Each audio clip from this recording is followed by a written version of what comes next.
I was born in Brooklyn, New York. We moved up to New Hampshire when I was starting school.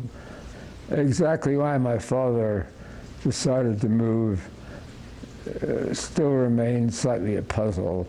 I think he was the only dentist on the East Coast who hated sending out bills, hated the business side of dentistry. And he thought he was going to go and work for a corporate dental entity, which was rare in those days. It used to be that all of the professional service institutions were partnerships. You weren't allowed to incorporate. In any event, we moved up there, and that's where I grew up, in Manchester, New Hampshire. Since then, well, I've moved around the country a great deal. Many of my classmates went to Dartmouth, so I chose to go to Princeton. Then I spent a year in the UK on a Fulbright. I went to Harvard Law School, and I was supposed to clerk for Judge Learned Hand after law school. But he died just as we were about to begin the term. Well, it was the beginning of the Kennedy administration.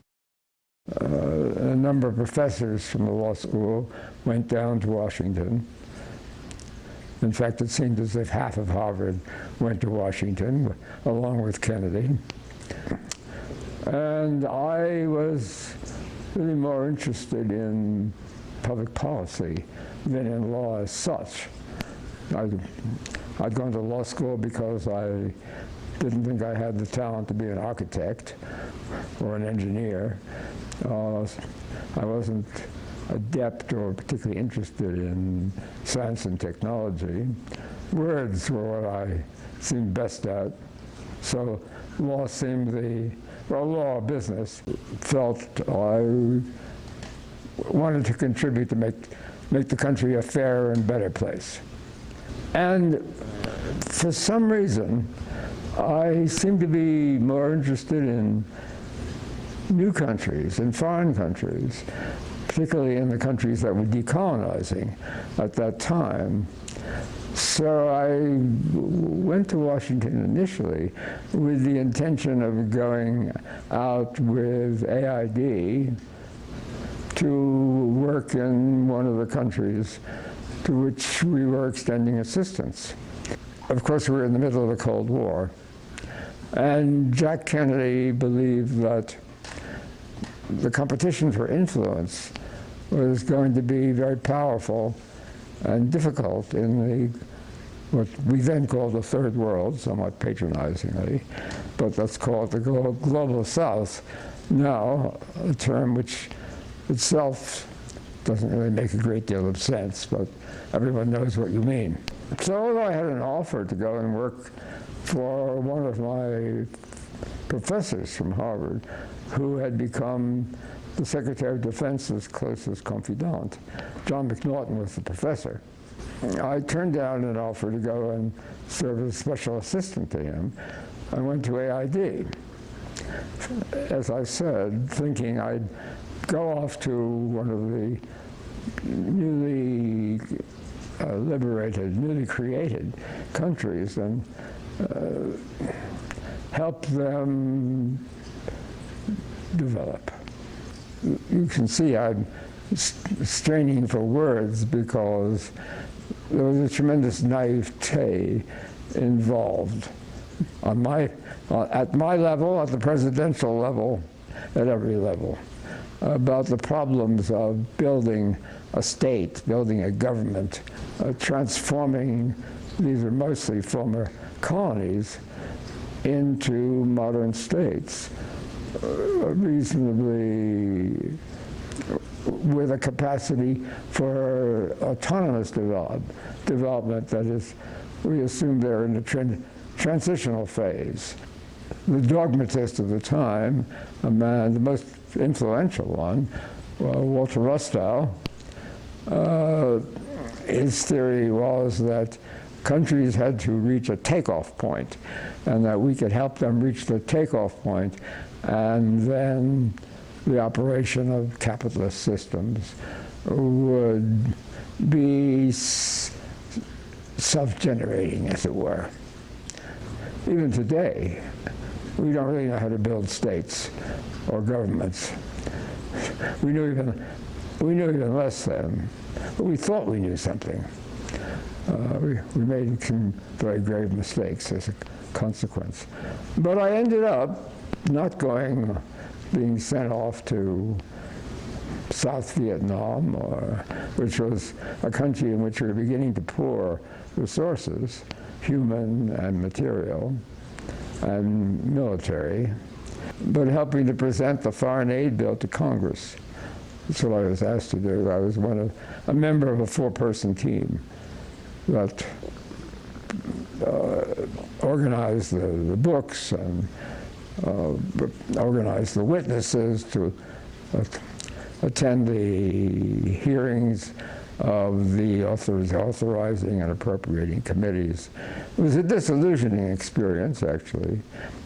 One of the striking things about that period is that the most reactionary members of Congress, the ones who were most hostile to aid, to sending any assistance outside the borders of the United States, were Democrats, because the South was still Democratic.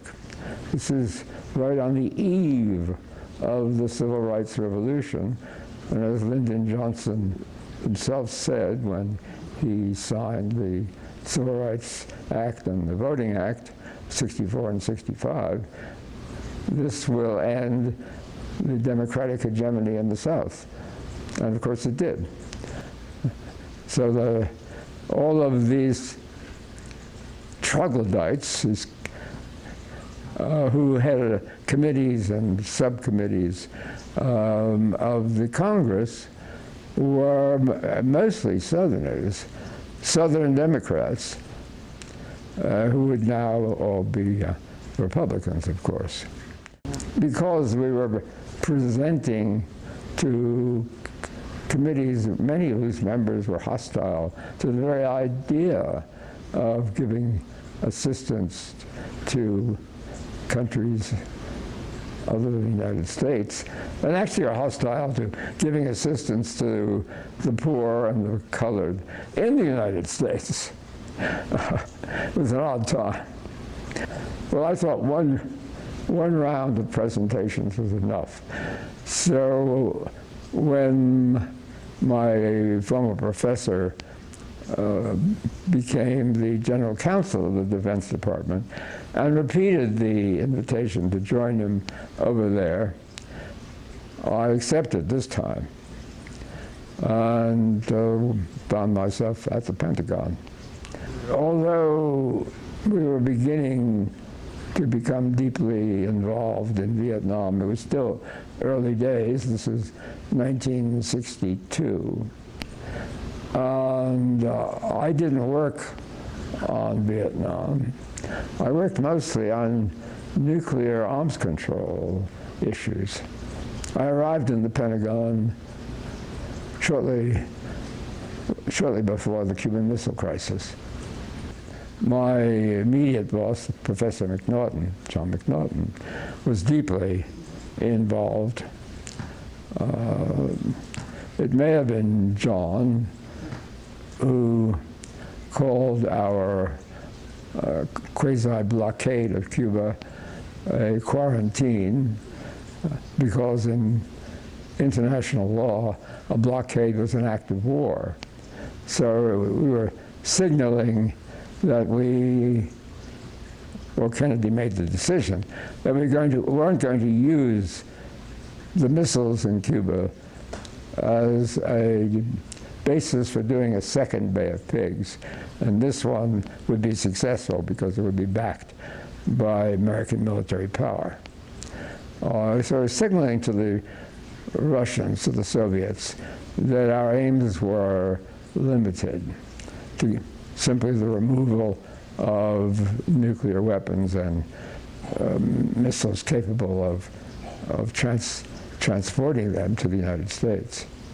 I remember McNaughton saying to me on the 7th day of the crisis that he was going to go home and sleep that night. He'd been sleeping in his couch in the Pentagon because we might be at war the following day. We might be at war because we had drawn a line about 1,000 miles out into the Atlantic. It was our red line of the time. Any ship that crossed it was subject to search to make sure that it didn't contain any of the nuclear weapons or means of delivering them. Up to that, the first 7 days, all the ships that came across that line were flagged under places like Panama. But that night, the 7th night, a ship flying the Soviet flag was approaching the red line.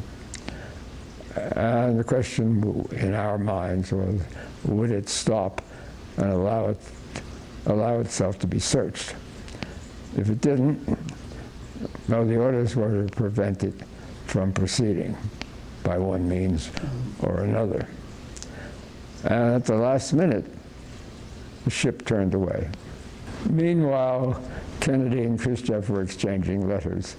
I mention this because it's quite clear that both Khrushchev and Kennedy realized that they'd gone to the edge of the abyss, they'd peered over, and they wanted to pull back. There had been various items on the policy agenda which had never been acted on, which could be turned into symbols of cooperation, ways of reducing the intense competition, the unbridled competition between the Soviet Union and the United States. And one of them was a nuclear test ban.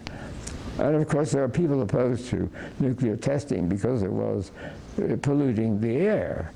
So Kennedy and Khrushchev decided to pursue a nuclear test ban.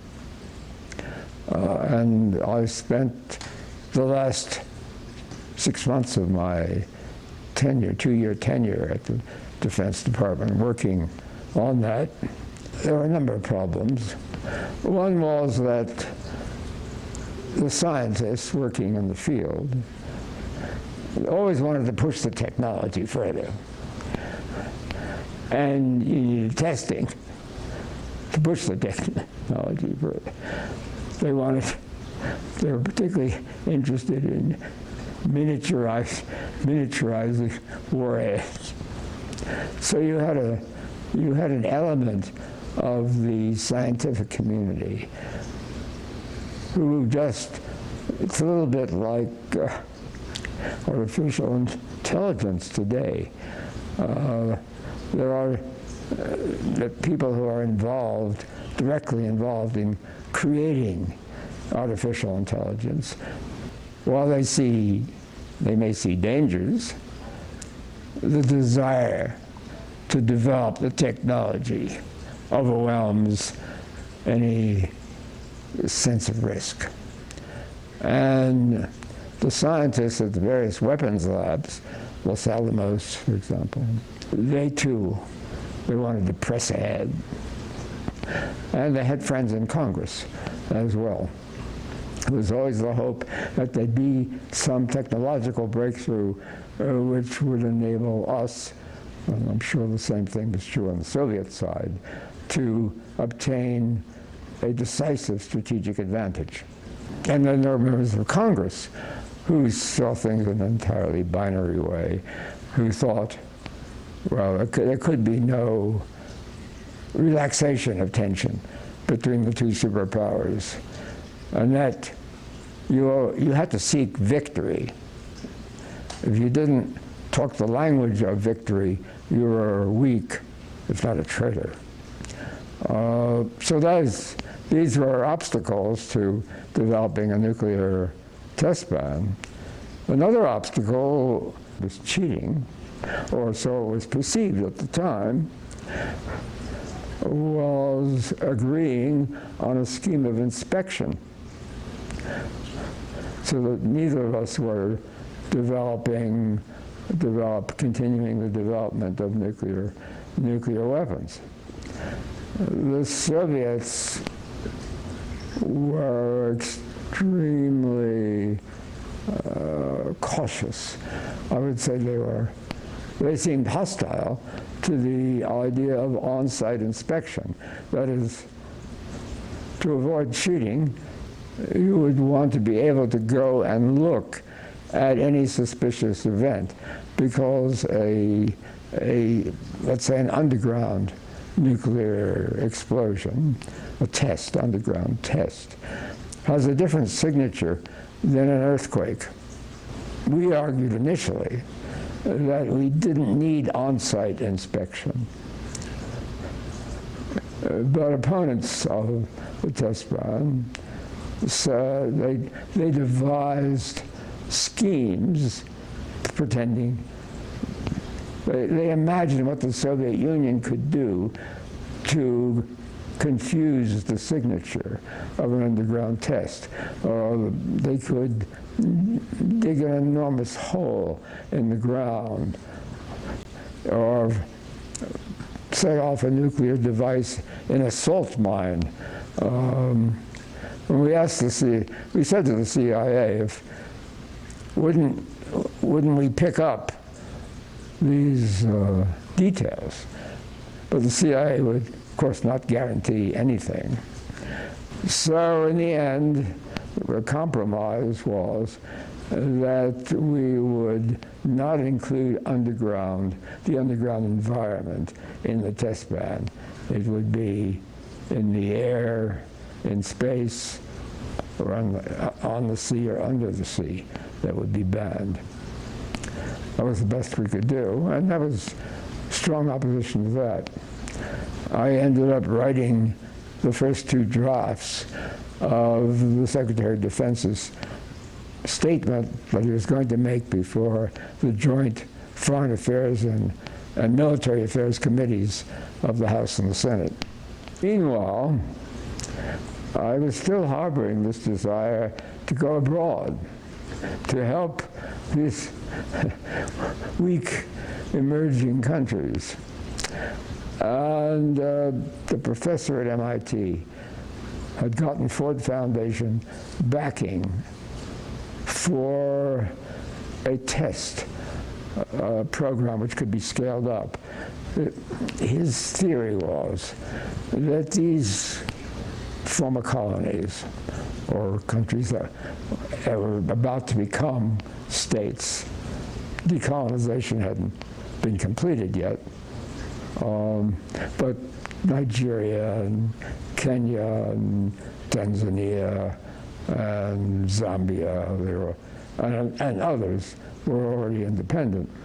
So his theory was that for these countries to develop, they had their problem was that they had political leadership, the elite that were leading the movement to end colonial status and to establish autonomous countries. You had a political elite, and then you had a large mass of farmers and workers, but you didn't have an educated middle class to operate the state. In order for a capitalist economy to function, you would need a central bank, a Ministry of Industry, and you'd need a government structure. But because the colonial powers had no interest in developing that cadre, they didn't exist, or they existed in very small numbers, and it would take a generation to educate their indigenous cadre. So his idea, this professor, who was very networked, had been in the government previously in a high position, was that there were a lot of young, relatively young idealists in the United States, graduates of business schools or law schools, who could go and work for a year, 2 years, 3 years, and provide that cadre of, let's call them technical experts, and help to train their successors, who would be local people. So he convinced the Ford Foundation to fund a trial that would send 10 people to actually work for African governments. They'd be inserted into the structure, the new structure of these governments. See whether they fit, whether the interface was a positive one, and if it looked as if it were, it looked as if in a very small way, since there were only 10 people, they'd be going to different countries, but if it looked as if it could be successful, then they could begin scaling it up. And he resolved to only have people from the MIT Sloan School of Management, where he was a professor, the Harvard Business School, and Harvard and Yale Law Schools. And then there'd be a competition to fill one of these 10 slots, and the decision would be made by MIT professors in the business school on the basis of the grades you had in school and your graduate experience and their assessment of how you could function in a strange environment. Well, I heard about the program, and I thought that this would be even more interesting than going as part of a U.S. mission. You would actually be integrated into an African government. It appealed to me. Maybe I'd just seen too many Tarzan movies growing up, I don't know. But it just had a sort of immediate, visceral appeal. So I threw my hat in the ring. And I was selected for the next year, which would be the fall of 1963. McNaughton was astonished. He pointed out, not only were we at the center of power in the Kennedy administration, because Kennedy was much closer to the Secretary of Defense than to the Secretary of State. So many issues that would normally have been led by the State Department were being led by McNamara at the Defense Department, and we were close to McNamara. We were really an extension of McNamara, and I met McNamara. And plus that, as he pointed out, or because of that, we were on the fast track to other positions in government for someone like myself, higher positions in government. So why would I be leaving?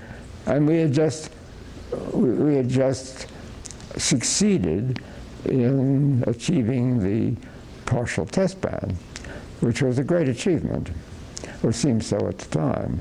Now, it turned out to be less of an achievement than we thought it would be, because although the services, or the scientists, had said that without testing above ground, they could not make a lot of progress. In fact, everything they wanted to do, they could do underground, and did do, including the rapid miniaturization of warheads, which led to missiles with multiple warheads. But at the time, it seemed like an immense achievement, and it did affect the temper of relationships temporarily between the Soviet Union and the United States. It showed that while we are going to be fierce competitors we didn't want to approach the brink again, as we had in the Cuban Missile Crisis. So I went to Africa. And I said, send me to the place, the wildest place you can find, where I can have the most responsibility, where I can play the largest role. And that turned out to be Somalia. We had a cable from the foreign minister saying that they needed a legal advisor to the ministry. I knew virtually nothing about the country except its place on the map. It seemed the least developed, the most in need of a fellow like me in my mind. So off I went. The Ford Foundation would pay your expenses of getting there, and since countries had different wage scales, Kenya was a wealthy colony, and now is going to be a relatively wealthy new country. So it would have one scale of wages or salaries for its bureaucrats. Somalia was a very poor country, so it would have a different scale. And Ford would make up the difference so that each of the 10 would receive the same, could live in the same style more or less, which is not in luxury, but with a modest degree of comfort, and would pay expenses. If you needed books, they would buy the books and send them to you. I landed in Somalia, and on the first night there, I went to a dinner party organized by the UN legal advisor to the government, an Italian actually, and the deputy foreign minister was there, very tall, handsome man, spoke fluent English, and he came up to me and introduced himself and told me that it's true, the foreign minister did send a cable inviting you to the country to come and be the legal advisor to the ministry, but unfortunately the contract hasn't been approved yet by the Prime Minister in consultation with his cabinet. Well, why the contract of a middle to upper middle civil servant, which is what I would be approved, or have to be approved by the Prime Minister of the country? I should have thought, this can't be true. But I was so eager, and the country was such a strange place. I mean, anything is possible, I thought. The government is just beginning to organize itself. It had only become independent 3 years earlier. So I thought, I took what the man said at face value, that it would just take a little time for the Prime Minister to get around to reviewing the contract. This was a lie. Why they changed their mind, I never really found out. It turned out that I was on the books as a member of the foreign ministry. And the reason I found that out is after I was determined to do something in the country. After a couple of weeks, I met the United Nations police advisor, a former British colonial policeman, very professional, very adept fellow. And he said, he knew I was a lawyer, and he said that the police were bringing in officers from all over the country to learn the new law, because Somalia was a combination of the old Italian South and the British-dominated North. So they're integrating the law of the British influence law and Italian influence law. They'd set up a police academy, and officers are coming in from all over the country.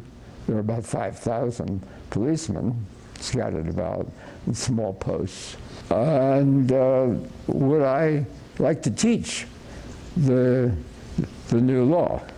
Well, I wanted to do something immediately. So I said, yes, of course. And so I began teaching first the new criminal procedure law, and then at the request of my students, who were all officers, police officers, I began teaching the penal code too, because the Italians who were supposed to be teaching it, since the penal code was supposed to be based on Italian precedents, well, the procedure was supposed to be based on English precedents, the Italians didn't show up to teach. So I taught both. And it went well. The students did well. They passed the course. Shortly after the course was concluded, I was invited to meet with the general commanding the National Police Force, whom I had shaken hands with once or twice at cocktail parties at one or another of the embassies. And he invited me to be his special assistant. And he said, you'll actually be paid. He said, I'm going to transfer you from the foreign ministry to the police. I said, but I'm not in the foreign ministry. Oh, he said, you are in their books. You just don't know about it. I never pressed him to find out.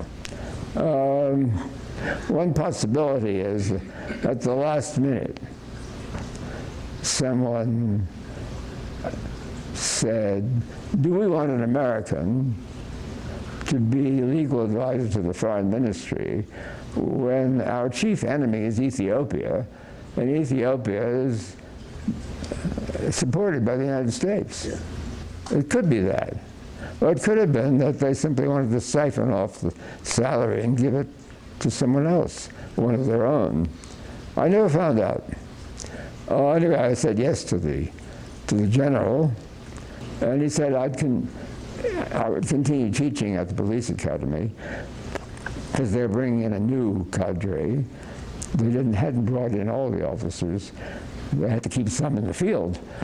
And any ideas I had, which made sense to him, for strengthening the police or helping the police contribute to development,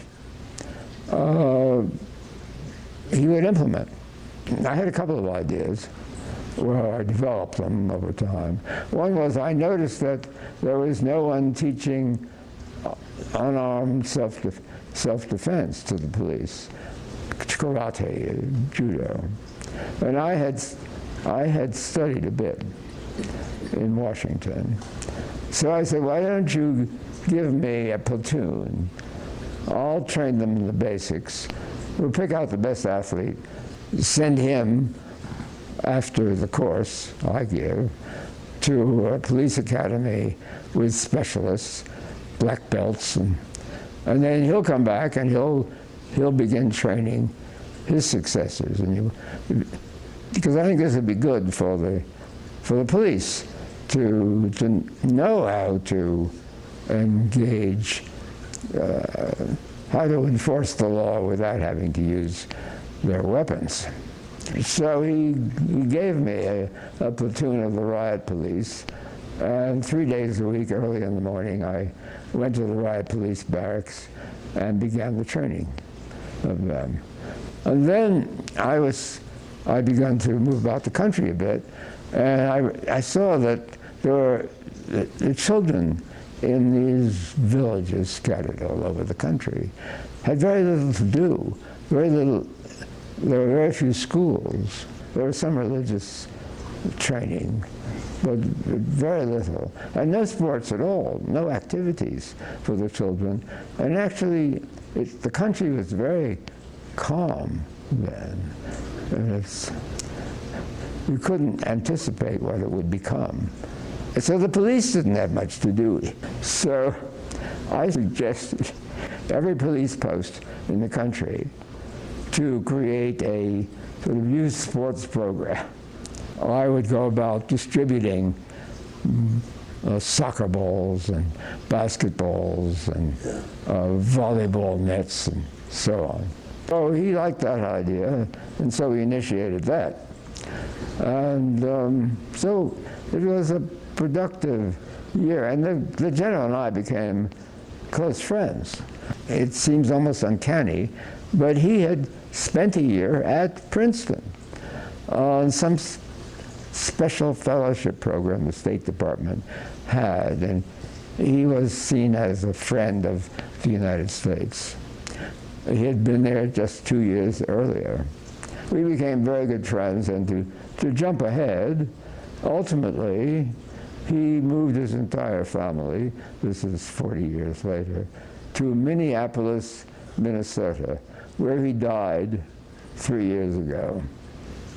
And his son, who must be in his 60s, whom I've never met, sends me a very kind note on every possible holiday, Thanksgiving, Christmas, Veterans Day, saying that his father never forgot me, and the family wants me to know that they think of me. You know? So I've gone into greater detail about my African experience. One reason it's a very important experience is I met my wife there. She was a UN volunteer she'd come from Britain, which had a program sending one person every year to a UN post somewhere. Because she spoke Italian, they thought that she could be helpful for the big UN program in Somalia. So about halfway through my tenure there, she appeared, and nature took its course. So that was some 60 years ago. So although we'd grown up about 300 miles from each other, I in New Hampshire, she in Quebec, we'd never have met but for our shared desire to go to a new country somewhere in Africa. After that, I came back to the States, and my professors said you should actually try practicing law, see what it's like, even if you don't intend to practice long term. So I went and joined a big Wall Street law firm. Well, after my experiences in government and in Africa, working on the AT&T bond offering was not very interesting. When I was approached by Columbia to ask if I were interested in teaching, I thought anything to get out of this office I'm in. So, although I hadn't grown up thinking I'd become a professor, I started professing at Columbia Law School. That was in fall of '65. And so I was at Columbia for the great events of 1968, when the students occupied the buildings and ultimately were rousted out by the police in what amounted to a police riot. Well, I was part of the liberal middle that tried to conciliate students and a very conservative, very rigid, and not very competent administration. We failed, as liberals often fail, crushed in the middle, seeking compromise and conciliation. The law school faculty was quite conservative, supported the administration in its intransigence, and I criticized my colleagues openly for that So my tenure at Columbia was limited. Some of the faculty never forgave me. Then I moved to Rutgers Law School, and that was about a dozen years, but during that period I worked for the council. I took time off. The dean of the school was a friend of mine. I worked on a project for the Council on Foreign Relations. I went back to government because another friend of mine became the Assistant Secretary of State for Latin American affairs, a Washington lawyer named Bill Rogers, whom I had met when I was first in Washington. Because he too, he was 10 years older than I was, but he too was fascinated by the desire of the possibilities of helping develop not former colonies, because these are Latin American countries that have been independent since they'd left Spanish control back in the early 19th century, but were perceived as having much the same problems as recently created governments. A lack of self-sustaining growth, and growth not simply in terms of GNP, but in terms of the quality of life. And in addition, part of the American empire, informal empire, but at the popular level, there was a great deal of hostility to the United States. Bill Rogers hoped to be able to contribute to development and the amelioration of hostility to the United States. So he said, I was writing frequently about public policy, about foreign policy. Yeah. And he said, you're always criticizing U.S. policy. Why don't you come inside and help to make it? So I took leave from law school, went down to Washington for my second tour, as it were. But Kissinger was Secretary of State then. I had just completed an article for Foreign Affairs quite critical of Kissinger, which was published shortly after I went down to the State Department. Apparently, Kissinger, or one of Kissinger's aides, saw the article the day it was published and called down to Rogers, one floor below. Rogers was away, but his deputy was there, and the voice from the 7th floor said, do you have someone down there called Farr? And Lures, the deputy, said, well, we do have someone down here called Farr. And the voice said, the Farr who just wrote an article criticizing Secretary Kissinger? That's the one, he said. And the voice went on, how long has he been there? And I'd been there about 2 or 3 months at that point. And the voice said, well, he's not going to be there much longer. And that's the last I heard of it. Apparently, Rogers said that he didn't want to fire me, and he had a sufficient cachet in Washington that Kissinger's people decided to overlook my lack of fidelity to the Kissinger brand, as long as I didn't write anything further. As I've said before, life is hard to plan. You think you're planning, but just as I didn't expect to meet my wife in Somalia, I was by this time very involved with human rights. I was writing about it, I was teaching about it. It so happened that the American member of the Inter-American Human Rights Commission, the commission that is an extension of the OAS, of the Organization of American States. The incumbent American was not going to seek an extension of his term, and then a second term.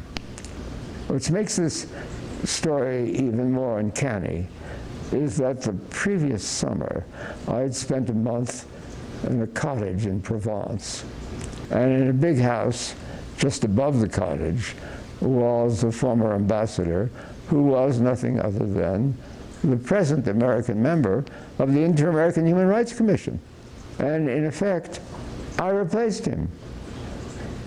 It's just uncanny. There was no connection. I didn't replace him because of him. It's just one of those coincidences that makes you feel there may be some guiding intelligence up there who plays with us. In any event, that was one of the most important developments in my life, because in the late 1970s and early 1980s, particularly in the late 1970s, most of the governments in Latin America were military dictatorships. And there were incipient or actual insurgencies inspired, on the one hand, by Castro in Cuba, on the other hand, by the tremendous inequalities of life in these countries.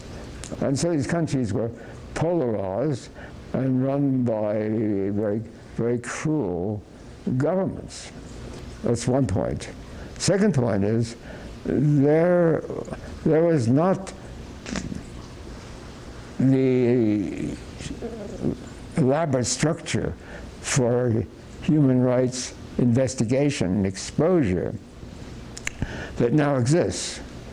The UN, at that point, wouldn't even receive complaints about human rights violations. There was no investigation being done by by UN organizations, and there weren't very many national human rights organizations either.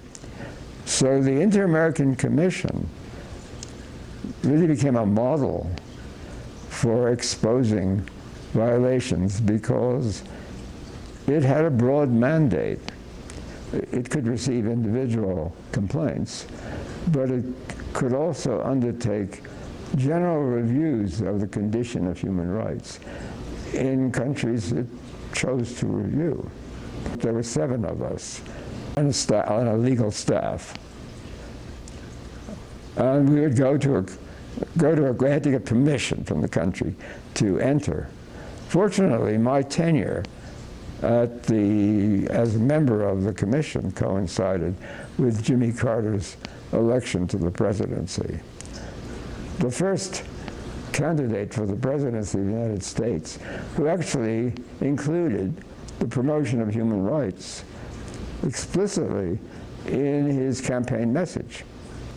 Carter had his faults, but he was a deeply moral, deeply serious man, and he was committed to promoting human rights. On the other hand, he didn't want to be seen as confronting these very right-wing, vicious governments. So he placed his emphasis on supporting the commission. And he would lean on governments to give us the permission to enter, to carry out an on-site investigation. This was clearest in the case of Argentina, where the military government was rounding up people, arresting them secretly, or let's say cars without license plates filled with armed men would go and seize someone they suspected of supporting insurgency, and they'd be tortured mercilessly and then killed. These were the disappeared. So we went there, we spent 17 feverish days. And then we wrote a 360-page report documenting what the government was doing. And that began the unraveling of that government, because decent people, moderately conservative, didn't want to believe, Argentinians that is, didn't want to believe that the government was engaged in a strategy of extermination.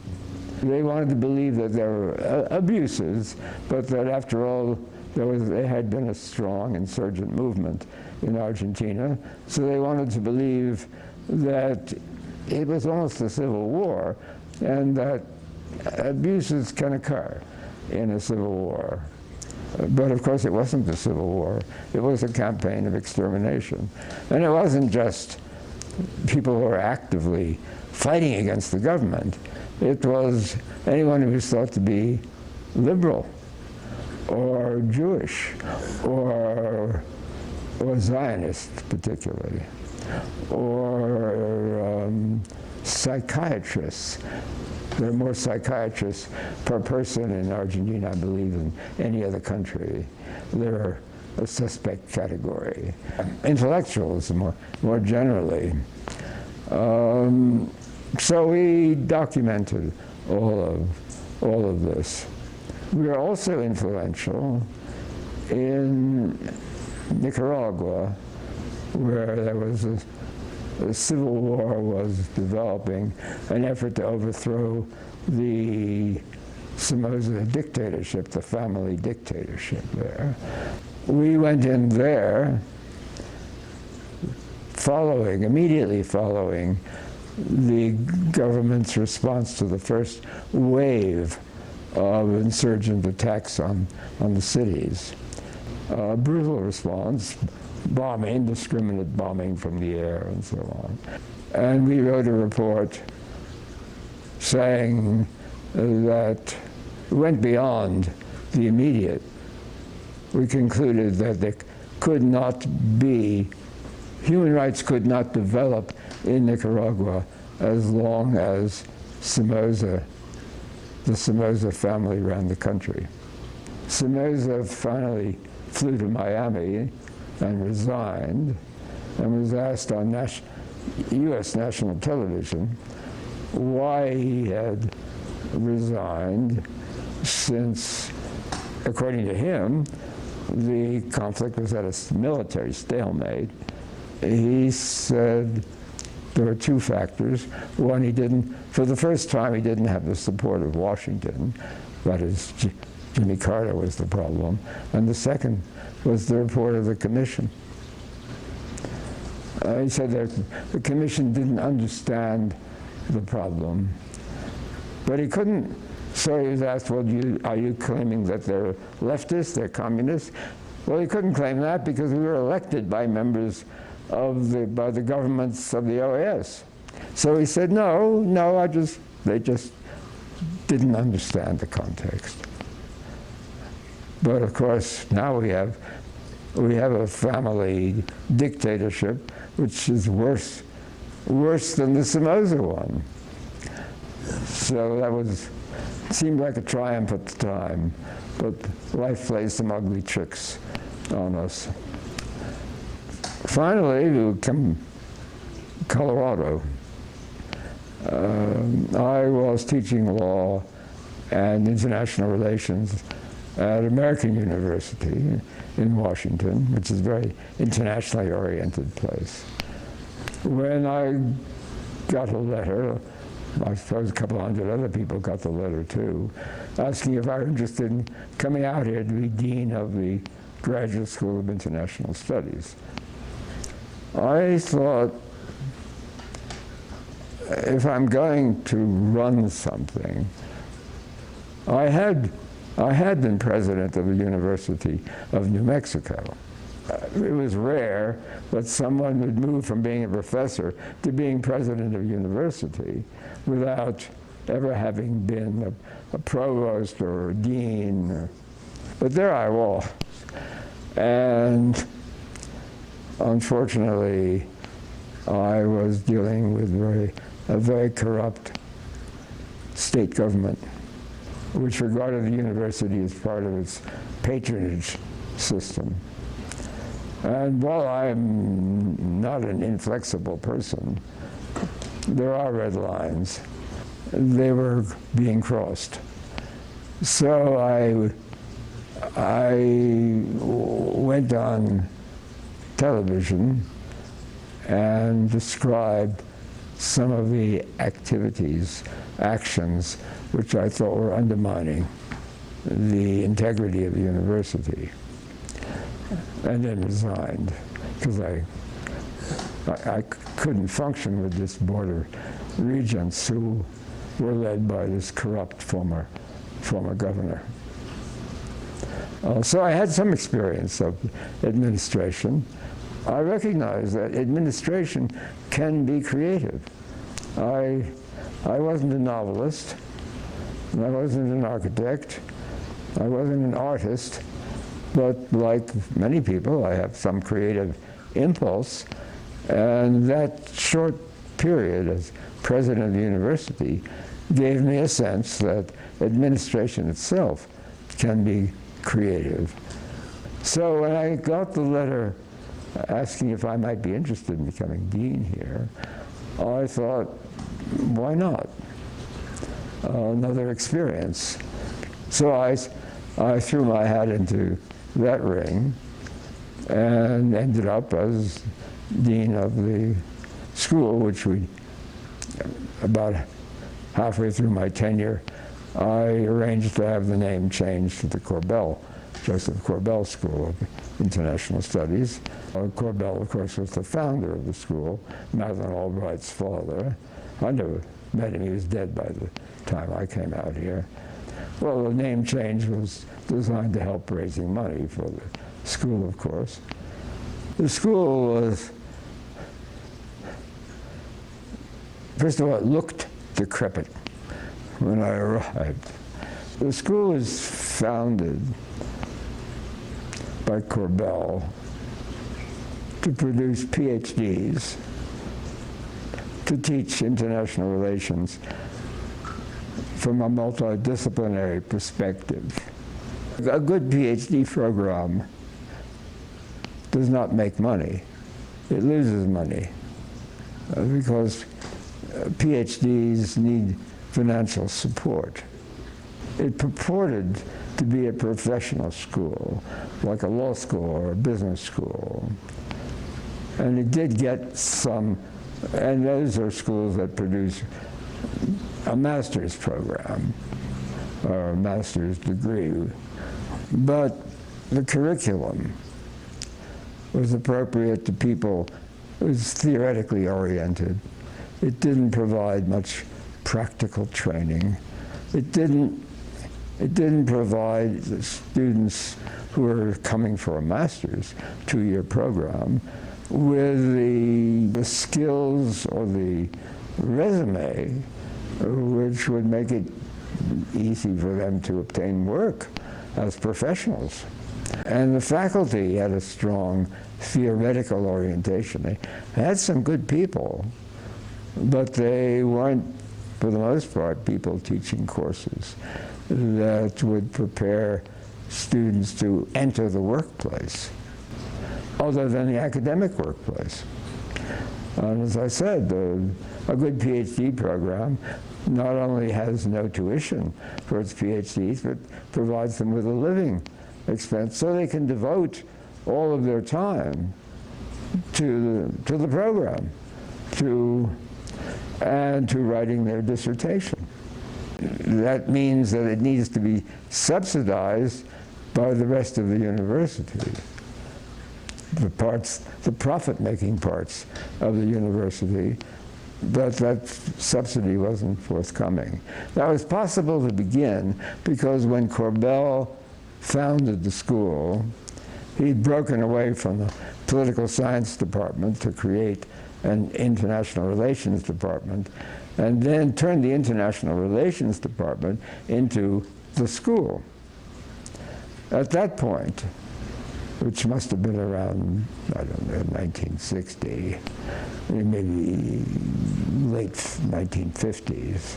Foundations, the big foundations, Ford, Carnegie, they were just throwing money at anything international. And it was easy, just very easy to get money. So he got money, foundation money, to start the program. But as the years passed, these foundations' interests moved elsewhere. And they wanted to go where there was the greatest need, where people were poor or sick, or rather than supporting a program basically for middle class and upper class people. So that money dried up. Foundations, plus they like to give seed money, and then it's up to you to continue. And they move on to a new area. So by the time I arrived, the school had a reputation as a school that turned out PhDs, but wasn't a professional program. So it was at the very bottom of the hierarchy, the prestige hierarchy of the Association of Professional Schools of International Relations.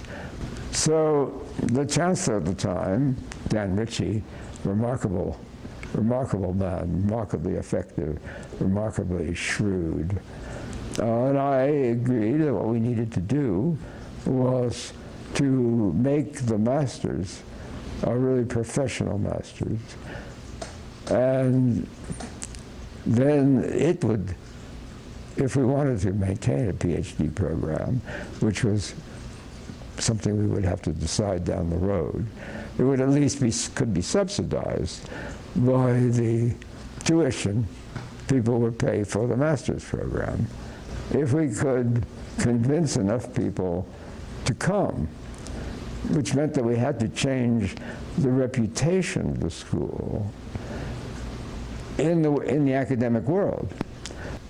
Because if you were an advisor to an undergraduate program, an undergraduate advisor, let's say in a social science department or a humanities department, and a student came to you and said they were interested in doing graduate work in international relations, not to become an academic, but to work in the public or private or nonprofit sectors, you wouldn't have directed them here.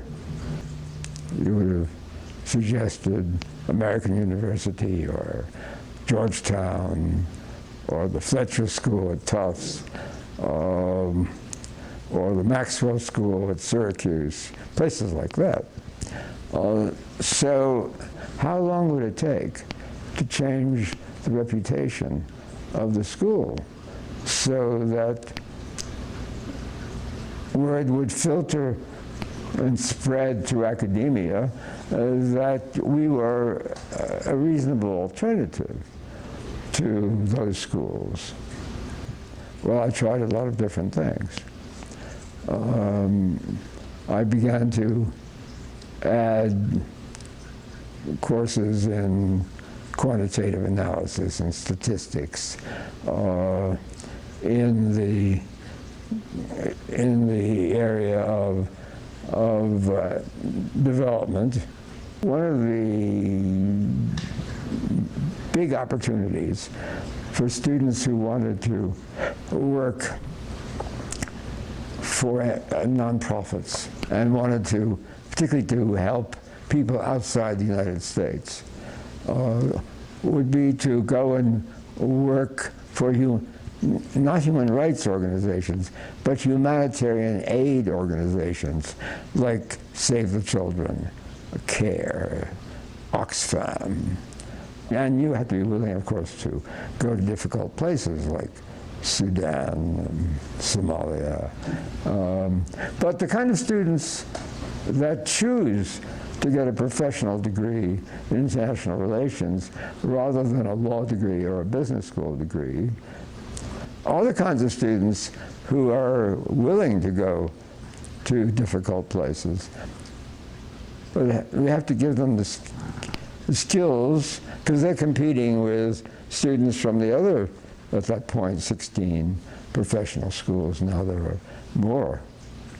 One of the ways that I thought I could change the image of the school was by taking the single degree, Master of Arts in International Relations, and turn it into a number of more specialized degrees in international security, because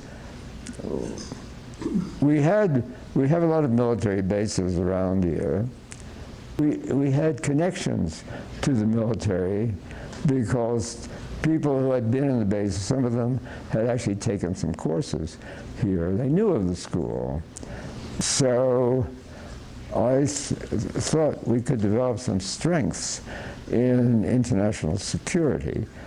So we created a degree in international security. And a lot of people go from there to work in security-related think tanks, or the Defense Department, or the Central Intelligence.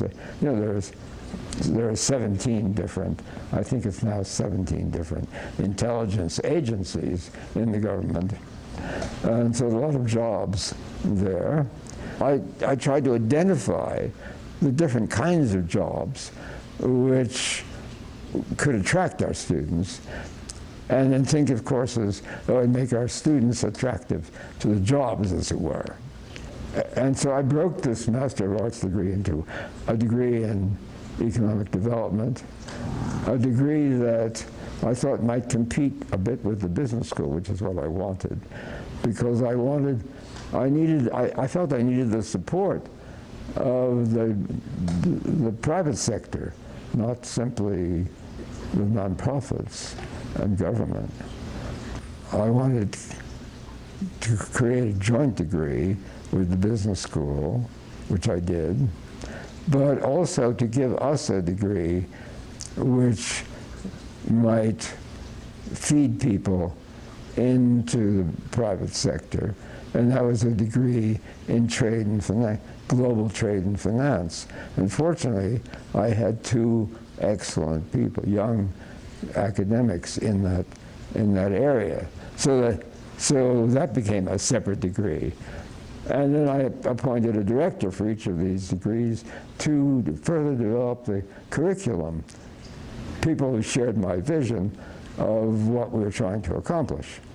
Then after about 3 or 4 years, I wrote a long letter which we sent to over 1,000 academics all over the country, in which I very frankly recounted my efforts to change the school, and said that 2 or 3 years ago I couldn't have said this, but now I can say that if you're advising students about where to pursue a master's in international relations, you should think about our school. Everything was designed to advertise the fact that we were a different school. And I just pointed out the separation of the degree into a number of degrees as one way of, I suppose, branding the change. So I sent this letter out to maybe 1,000 academics, telling them what I had been doing and saying that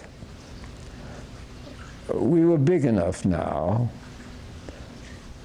so that there was diversity of views of people, of students, but smaller, and of courses and of professors, but small enough to provide a degree of individual attention which was not possible at Johns Hopkins or Columbia and so on. And therefore it was worth considering. I don't know what was the cause and effect of the different things that we did, but the numbers began to grow. I should add that word of mouth is important. When I arrived, I understood that the attrition rate of students who came for the master's was very high, because they came for a master's and quickly recognized that there wasn't really a master's program, that the master's was simply an avenue to the PhD. And so they'd leave. They didn't see where a master's degree would help them work. I wanted the students who did come to have a grand experience. So I could take them all up to the mountains before classes began. We'd spend a weekend with faculty and students. And anything, I organized a student prom.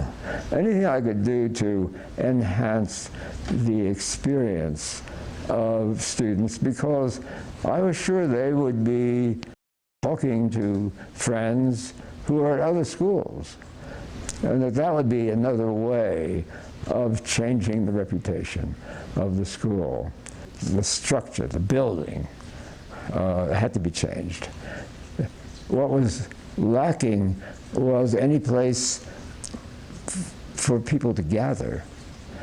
So my first project for enhancing the school was to build a cafe. I worked with both the internal and external architect to design the cafe. And suddenly, when I arrived for my first interview, I thought maybe a neutron bomb has gone off here, because I couldn't see anyone. I couldn't see students. I couldn't see faculty. It was deathly silent. And once we had the cafe, and I created a large computer room, and people flocked to the cafe. And it sounds perhaps trivial or tertiary, but actually space is important, as any architect will tell you. It changed the environment of the school. I tried everything I could think of, and then you develop a momentum. When I first came, we had about 60 master's students and fairly high attrition. That is, they didn't all finish their 2 years. By the 8th year, we had over 200 entering students. In fact, by maybe my 10th year, we capped the number of entering students at 220. Money was pouring in from tuition. Now, of course, the university took half or more of it, but still, we were now an important contributor to the resources of the university. I also started a dinner. You persuade someone who's prominent or very well connected to people with money, and you get them to agree to be awardees. And let's say one year it was the CEO of Newmont Mining, their accountants, their lawyers, their suppliers, the company itself, they all buy tables. Here again, there's a question of momentum.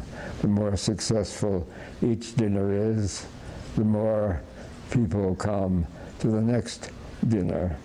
And soon you're making several $100,000 every year and enhancing the reputation of the school within the wider Denver and really Colorado community.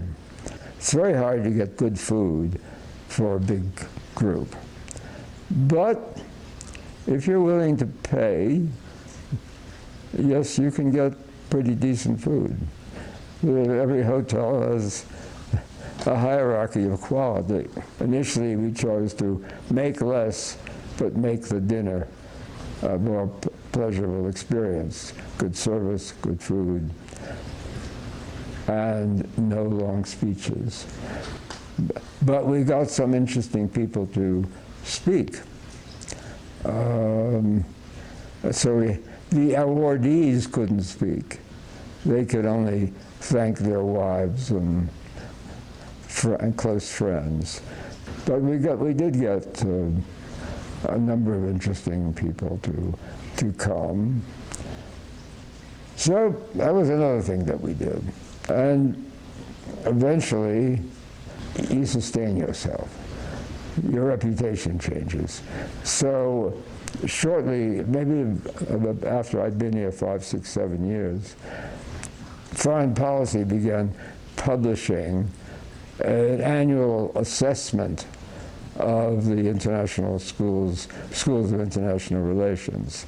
By that time, we had become successful. So we got a higher rate. It was reputational. They would ask different professors about the reputation of the different professional schools. And I think the very first one, we had the highest ranking of any school west of the Mississippi. Well, there aren't very many west of the Mississippi, but there is one at University of California, San Diego, which has a very good faculty. And we were a hitch above them. And then there's the Jackson School at the University of Washington, and we were above them. There was a new school at Minnesota, the Humphrey School, and we were above them. And that too sort of reinforces your position. Once now we could say the most highly ranked school west of the East Coast Beltway. That helped. I liked the West. That's one reason that I threw my hat in the ring for the deanship was the idea of moving west. New Mexico, although it's sui generis, it's not like any other Western state. It has a distinctive history. The conquistadors arrived in New Mexico at the same time as the Pilgrims arrived at Plymouth Rock. But nevertheless, it gave me a feeling that the West was very different from the world I grew up in, with its very strong sense of class, for example, a very structured society, and that the West was more informal, more socially egalitarian, and more relaxed. That was part of the attraction of Colorado, and I think people treat each other better out here in Colorado than back east. Even in driving. I mean, if you're driving in New York or New Jersey and 2 lanes have to merge into one, you have to fight your way into a lane. No one naturally gives way, you know.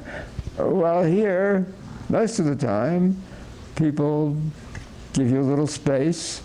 It's just a very different attitude toward your neighbors, however anonymous they may be, even your neighbor in the car. I think people are, on the whole, happier out here. And I think that's partially because you don't need a lot of money to enjoy nature, for example.